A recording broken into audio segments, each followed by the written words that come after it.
What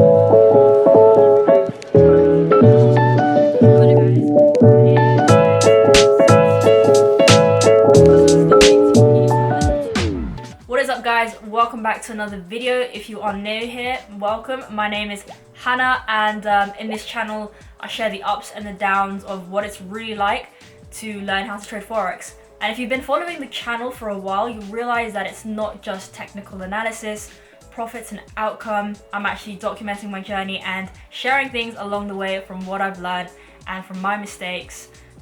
So in this video, I actually wanted to talk a bit more on the personal development side in terms of health optimization, biohacking, and how to have more focus, get into the flow state, which helps in trading tremendously, whether that be trading, your relationships, or at work or at uni.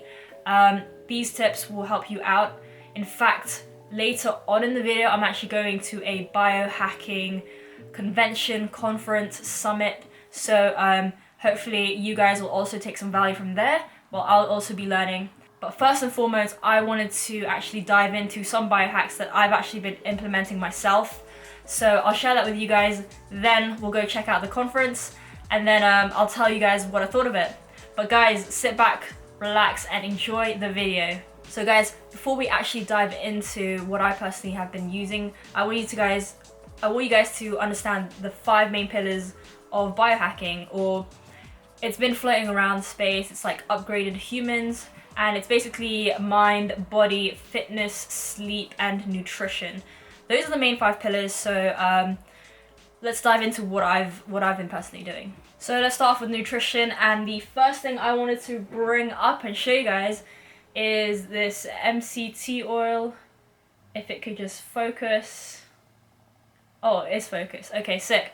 MCT oil, basically medium chain triglycerides, and I mix that with my coffee, and this sort of ties in with nootropics, basically enhanced cognitive function, mental clarity, etc, etc. You guys can do your own research, but I basically mix that with my coffee. Some of you might call that a bulletproof coffee, but you can buy these for like, I don't know, $15, $10, which is, it comes to like, I think I bought it for like £11 on Amazon, link down below. And yeah, I just have that with my coffee, and that helps me with focus, and definitely try it out. You want to test it out for a long period of time. I remember the first few days I was thinking like, okay, this is so placebo, this is BS, but really if you stick with it, you'll start to see effects. Let me know if any of you do take bulletproof coffee or nootropics, things like that. Basically nootropics, probably the most well-known one is caffeine. So obviously there's coffee, and you can even enhance that with adding the MCT oil and things like that. So the next thing that I wanted to talk about was intermittent fasting. Now, I never really consciously got into IF. It was always just like I woke up and, I don't know whether you want to call it IF or just call it I'm not hungry, I would naturally just eat later on the day around like 12 or 1. And I would intuitively do that, and I've been doing that from a young age, mostly because when I eat, I feel super sluggish. So I guess this is all subjective, by the way. It all depends on you. You know, some people think that, you know, breakfast is the most important meal of the day and they can't function without eating breakfast. So go for it. But for me personally, if I have breakfast, like if I want to have a really good day with that I'm like super productive and I feel great, then I should not eat breakfast, because breakfast just makes me feel super sleepy and I just get into food coma. And yeah, so intermittent fasting, there's a lot of health benefits for that. Definitely go check it out. I fast for 16 hours and then I have like an 8-hour window, but at the same time I'm not that rigid. I'm not proper like by the minute kind of thing. I know some people take it seriously, that they have like apps on their phone and it has a timer and things like that, but for me, I kind of just intuitively fast, and yeah, that's really helped me so much with like if I'm doing deep work with trading, if I'm back testing, I'm way more focused, whether than like if I've had like breakfast, then I feel like shit. And that leads on to like the next part of nutrition, which is I took a thing called the Viome test, which I actually still have the box. So it's by this company right here, Viome. And yeah, like basically what it does is it analyzes your gut flora, your gut, like your microbiome, and the ecosystem basically in your gut. And if you guys didn't know that, like, you know, the gut and brain axis is actually a real thing.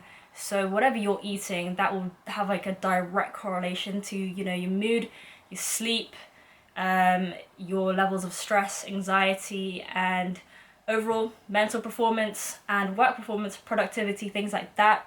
So yeah, for me, like, I knew that carbs make me super sleepy. Like, I'll have a biscuit and I'll bloat, I'll look like I'm 6 months pregnant. So I took that test to really help me out and to really optimize my nutrition, so that I can just get the most out of like my work output, things like that. So it's quite pricey, but I think it's one of those things that's worth it. If you can afford it, then go for it. But it is one of those things that you don't really need. You can do things in a more tedious way, like food journaling, knowing the best times to eat and things like that. It's really just knowing about your body. But these are things that I'm currently doing. I've actually just sent off my sample a couple of weeks ago, so I'm still waiting back on the insights. They give you things like food recommendations, diet recommendations, things like that. It's crazy because, you know, there's a lot of health foods that people say like, oh, broccoli's great, asparagus is great, kale is great. But for me, like, I just know that's like a no-no.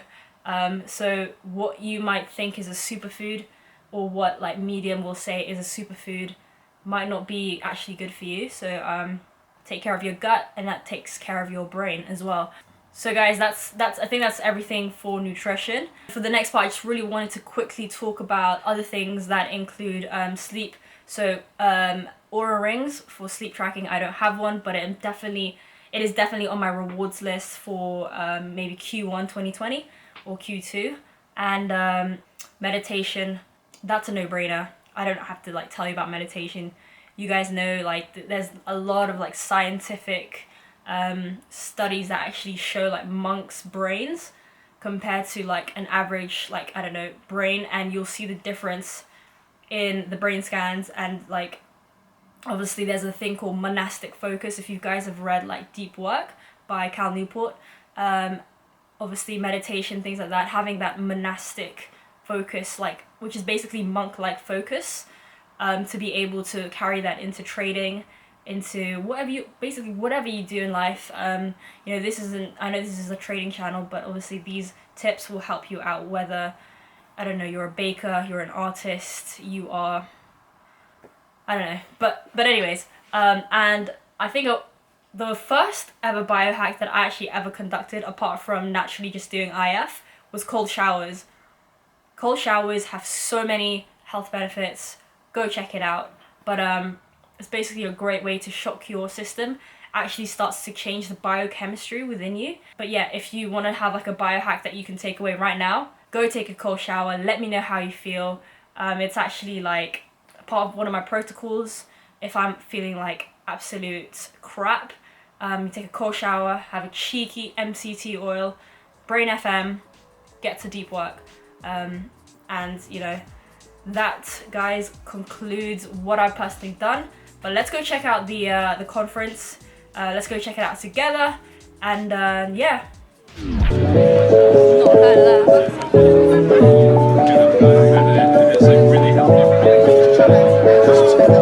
Put it for coffee.